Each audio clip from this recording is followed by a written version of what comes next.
삼두인 침구요결 제42장 질병문 요결에 보면 이렇게 기록되어 있어요. 치질, 똥구멍에 생기는 병,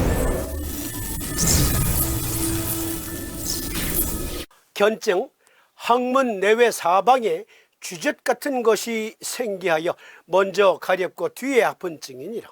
이 부분으로는 족삼리와 국지를 보하고 양계 양곡을 사하라. 대장 정격. 우방으로는 통곡을 사하고 요한혈에 침을 놓아라 했는데 이건 잊어버리세요. 이건 삼두인의 글이 아닙니다. 이것은 삼두인의 글이 아니라 필사본이 전해져 내려오던 중에 후인들이 슬그머니 여기다가 차입해 놓은 거예요. 잊어버리세요. 대장정격. 물론 대장정격으로만 치질을 치료하는 건 아니에요. 생략된 표현이에요. 상한론이라는 책을 준경 선생께서 후한 말에 완성하시거든요. 그런데 삼국지 시대 때 그 책이 산실이 돼요. 특히 주간으로 기록되어 있었거든요. 주간, 대나무에다 썼단 말이에요. 그런데 전란으로 인해서 많이 망가졌어, 책들이. 그것을 서진시대 때 왕숙화가 왕명에 의해서 펀딩을 받고 여러 곳에 흩어져 있는 책들을 주간을 모으다가 보니 어떤 건 탈락돼서 알 수 없고 어떤 거는 전후 문명을 보니까 이러한 내용일 것이다 해서 첨삭한 내용들이 들어있어요. 마찬가지로 삼두인 침구 요결도 삼두인으로부터 오늘날 우리들에게 전해지기까지 수많은 필사본들이 전해 내려오던 중에 탈락된 부분 그리고 첨삭된 부분들이 있어요. 그래서 우리가 그것도 구별해서 볼 줄 알아야 돼요. 그 중에 하나가 이거란 말이에요. 그런데 삼두인은 분명히 똥구멍에 생기는 병을 대장정격 하나만 가지고 치료한다고 하진 않으셨을 거예요. 그러니까 우리가 그걸 추론해 봐야 돼. 도인의 말씀을 통해서. 일단 여기에서 우리 몸에 치질이라는 병이 발생할 때 어떠한 징후가 있는지 삼두인은 어떻게 표현하셨는지를 보자고요. 항문 내외 사방에 쥐젖 같은 것이 생기하여 먼저 가렵고 뒤에 아픈 증이다. 정확하게 오늘날 치질이라는 임상병약적 고찰을 통해서 얻은 내용과 100% 일치합니다. 즉 치질의 전조 증상을 먼저 가려워요. 점액 같은 게 흘러나오거든요. 그러니까 분명히 똥을 누운 다음에 휴지로 몇 번을 닦았어. 아니 비데를 써서 깨끗하게 똥꼬를 깨끗하게 클린징했어. 그것도 모자라서 물티슈로다가 또 닦아냈어. 그리고 휴지로 말끔하게 건조하게 했지. 그런데 한참 지나다 보니까 똥구멍에서 뭐가 흘러나오는 것 같아. 아이고 내가 똥을 치렀나? 얼른 화장실 가가지고 휴지로 닦아보니까 똥은 아니야. 그런데 무엇이 묻긴 묻어나와. 그게 뭐예요? 점액이에요. 점액. 점액이 먼저 흘러나오고 점액이 흘러나오다 보니까 어떻게 돼요? 똥꼬가 늘 습하죠. 그러니까 가려워요. 분명히 요충이 있는 건 아닌데 똥꼬가 가렵다니까. 삼두인은 그걸 아셨어. 먼저 가렵고 뒤에 아픈 증. 그런 다음에 이제 치핵이 생기지. 치루가 생기거나 항문이 찢어지는 치열 증상이 생기거나. 정확하게 아신 거라니까. 인체를 정확하게 고찰하셨다고요. 그러면 삼두인이 대장정격을 쓰라고 하신 이유를 요결 28장에 항핵이 되고 후열이 되고 사타구니나 암핏, 겨드랑이에 림프절이 부을 수도 있다. 그것과 관련해서 고찰해 보자고요. 구글 검색 hemorrhoids and swollen lymph node라고 쓰고 클릭 해보니까 people also ask 사람들은 또 묻습니다. 치질로 인해서 서해부 림프절이 부을 수 있습니까? neck 경부에 항핵이 될 수 있습니까? 이건 페이지를 굳이 이렇게 넘기지 않아도 처음에 이 글을 키워드를 넣고 클릭하면 나오는 거예요. 그래서 림프절이 붓는 여러 가지 원인들이 있는데 그 중에 하나 치질일 때에도 붓는다. 한 사이트에 들어가니까 원격 진료 상담과 비슷한 사이트에 들어가 보니까 한 22세 된 여성이 자기의 치질 증상을 호소합니다. 여기 보니까 I had swollen lymph node in neck. 나는 경부에 항핵이 지금 있습니다. 언제부터? 치질이 생긴 이후부터. 그리고 also swollen groin lymph node. 그리고 서해부에도 사타구니에도 림프절이 부어 있습니다. 라고 호소를 해요. 그렇습니다. 치질이 있는 사람 대부분 항핵이 만져집니다. 겨드랑이 림프절 부종이 만져져요. 물론 어떤 사람은 여기에만, 즉 항핵으로만, 어떤 사람은 서해부로만, 어떤 사람은 겨드랑이로만 나타나는 경우도 있지만 어쨌든 세 군데 중에 한 군데 이상은 림프절이 부어있는 게 확인된다. 거의 대부분이. 특히 대장정격증일 때, 대장정격으로 치료해야 될 치질일 때는 그것이 나타나요. 그러니까 삼도인이 먼저 가렵고 뒤에 아프다. 그런데 그것을 왜 대장정격을 놓으라 하셨어? 그러니까 만져봐 라는 말은 생략된 거예요. 만져봐, 항핵이 있는지, 만져봐, 애과 겨드랑이에 림프절이 부어 있는지, 만져봐, 똥꼬 항문에 문제가 있으면 사타구니에 서해부에 림프절이 부을 수 있어. 그것이 확인되면 대장정격증이야 라고 말씀하신 거예요. 그러니까 이렇게 암호를 풀어서 배우는 자들에게 가르치는 거예요. 삼심 대장정격을 적용할 때는 만져봐, 만져봐, 만져봐. 부어있어? 거의 대부분은 대장정격증이야. 이렇게 가르쳐 주는 거죠.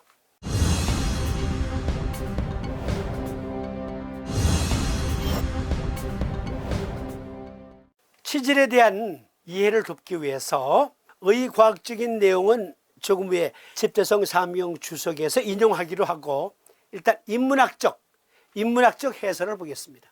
키스티의 과학향기 칼럼이라는 네이버 백과사전에서 하나 빌려온 글. 개도 안 걸리는 치질이 걸렸어? 때는 1815년 벨기에 워털루.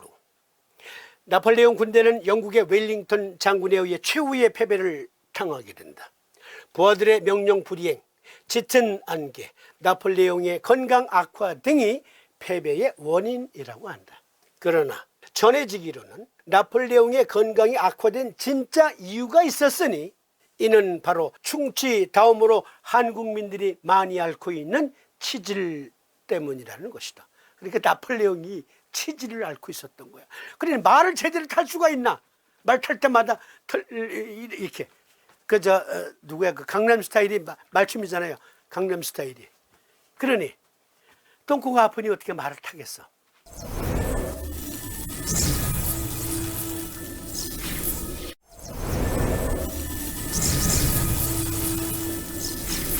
그런데 재미있는 건 알고 보니 한국인들이 충치 다음으로 많이 앓고 있는 게 치질이래. 와우. 사람들이 괜히 부끄러운 병도 아닌데 부끄럽게 생각해서 말을 안 해서 그렇지 많다는 얘기라. 이처럼 치질은 많은 사람들이 앓고 있지만 대부분 드러내는 것이 부끄럽고 남에게 말하기 꺼려져 상황을 악화시키는 대표적인 질병이다. 치질이란 항문에 생기는 모든 질환의 총칭이다. 항문에 생길 수 있는 병에는 항문이 찢어지는 치열, 항문열구라기도 하죠. 항문이 곱는 치루, 항문 주위 농양이라기도 합니다. 항문이 늘어져서 항문 안에 점막이 빠지는 치핵, 미주알이 빠졌다. 항문이 가려운 항문 소양증, 항문에 염증이 생기는 항문염, 항문에 사마귀가 생기는 등 다양하다. 근데 여기 내용들이 삼도인께서 표현하신 내용에 간단한 말로 다 표현되잖아. 여기 다시 컬러로 칠해봅니다. 치질이란 항문에 생기는 모든 질환의 종칭이다. 항문에 생길 수 있는 병에는 항문이 찢어지는 치열, 찢어지기도 한다. 항문이 곱는 치루, 요거는 굴이에요. 굴. 똥꼬 옆으로 굴이 생겨서 똥이 삐져나오기도 해. 고름이 삐져나오기도 하고, 항문이 늘어나서 항문 안에 점막이 빠지는 치핵, 항문이 가려운 항문 소양증, 항문에 염증이 생기는 항문염, 항문에 사마귀가 생기는 등 다양하다. 그러니까 치질을 어떻게 치료하면 돼? 이러저러한 치질 증상인데 어떻게 하면 돼요? 라고 해야지. 그걸 배우는 사람들한테 그렇게 가르쳐 줘야 돼. 개별 사안에 따라 요법이 다르다. 이런 항문에 생기는 병을 총칭하여 치질이라고 하며 이 중에서 가장 흔한 치핵을 보통 치질이라고 부르는 경우가 많지만 정확한 의미에서는 구별하는 것이 좋다.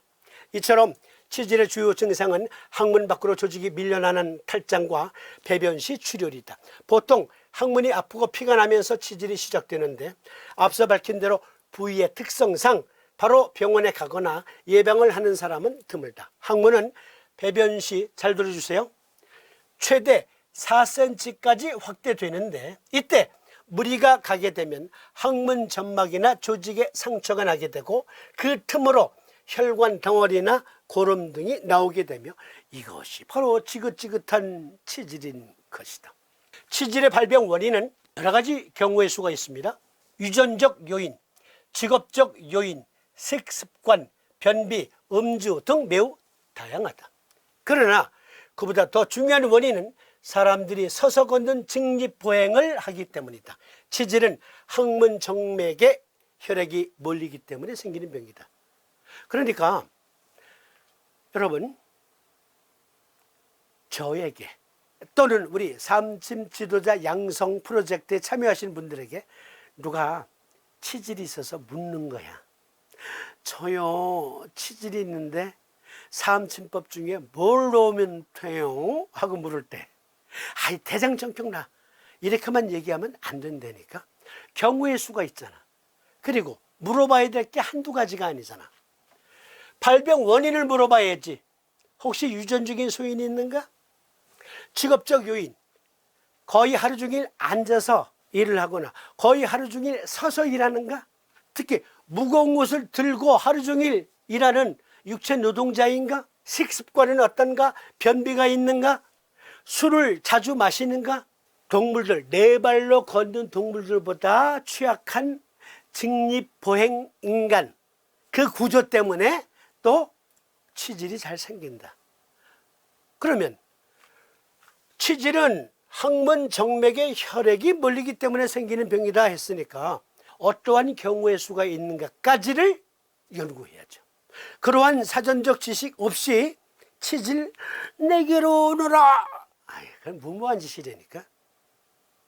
누가 하는 말, 아니 우린 그런 거 안 따지네, 묻지도 따지지도 않네, 치질 걸렸어 그냥 이리 와, 침 한 방이면 돼, 이러는 분들도 계실 겁니다. 그런 분들은 하늘이 내린 상의, 뭐 따질 것도 없어. 사람을 찍 하면 그냥 스캔을 한다니까. 스캔, 쫙 스캔. 하늘이 내린 상의.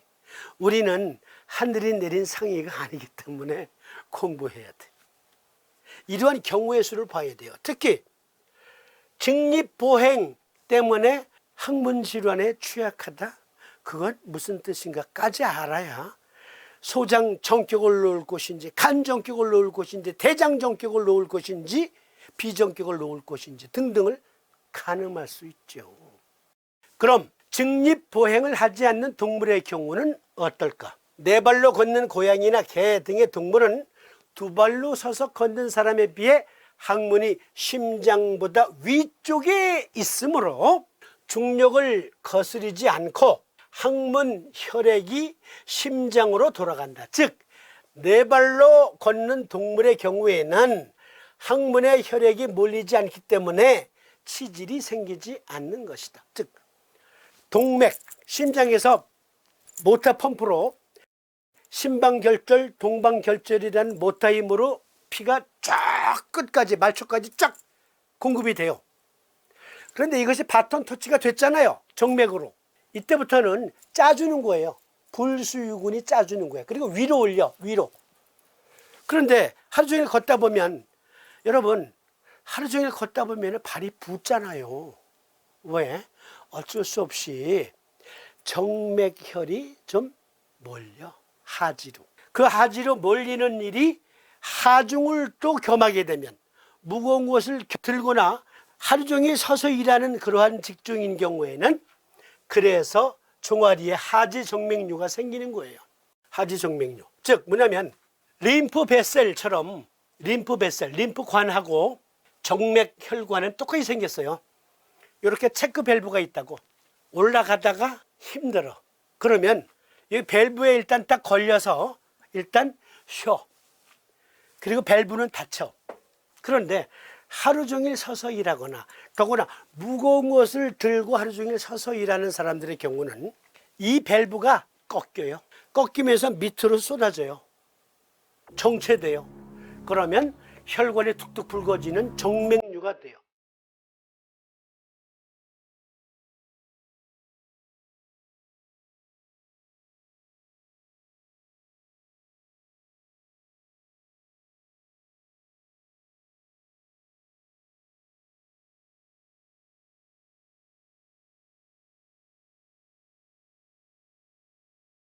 치질이라는 표현은 엄밀히 말하면 정맥류예요.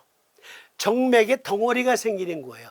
정맥이 늘어져서 생기는 게 치질이에요. 심장은 위에 있고 밑에서부터 정맥혈은 심장 쪽으로 올라가야 돼.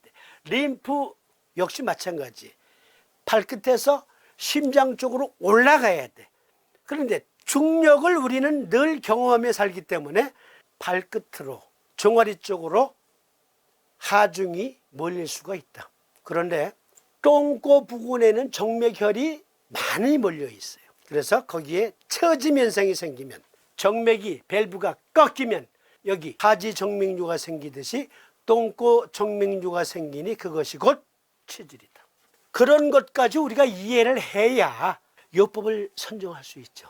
진정한 도움을 줄 수 있는 겁니다. 사암침을 가리킬 때 이런 점들을 주지시켜 줘야 돼요. 여기 그림에 보시면 정맥은 위로 올라간단 말이에요. 그런데 모터 힘이 아니야. 근육이 짜주는 거야. 그런데 근육에 힘이 없어. 그러면 처져. 다양한 경우의 수가 있다. 그리고 상처가 나.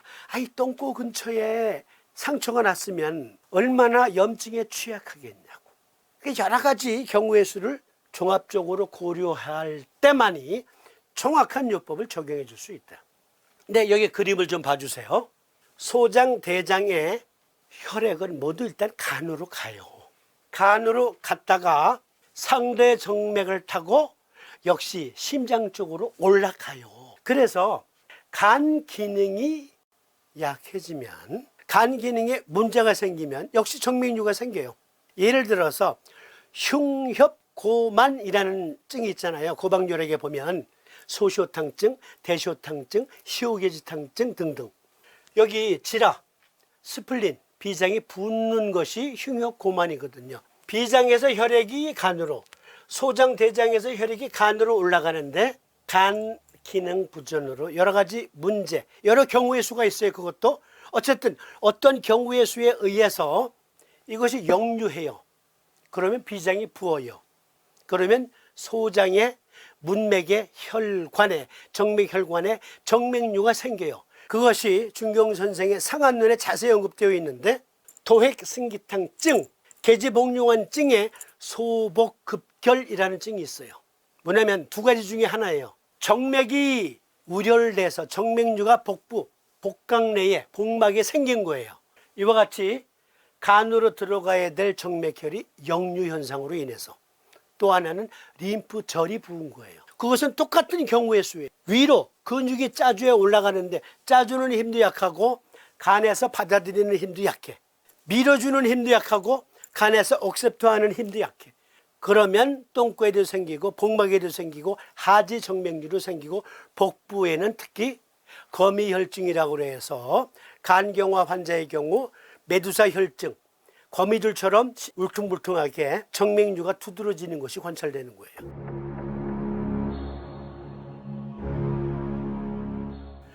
그러니까 똥꼬 질환은 무엇과도 관련이 있어요? 네, 간 기능과도 관련이 있다.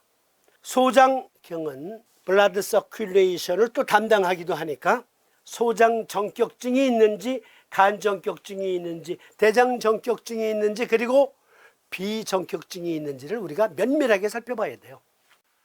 그러면 집대성 3경 주석에 치질문, 암호풀이, 치질, 똥구멍에 생기는 병, 먼저 가렵고 뒤에 아픈 증이다. 대장 정격을 놓아라.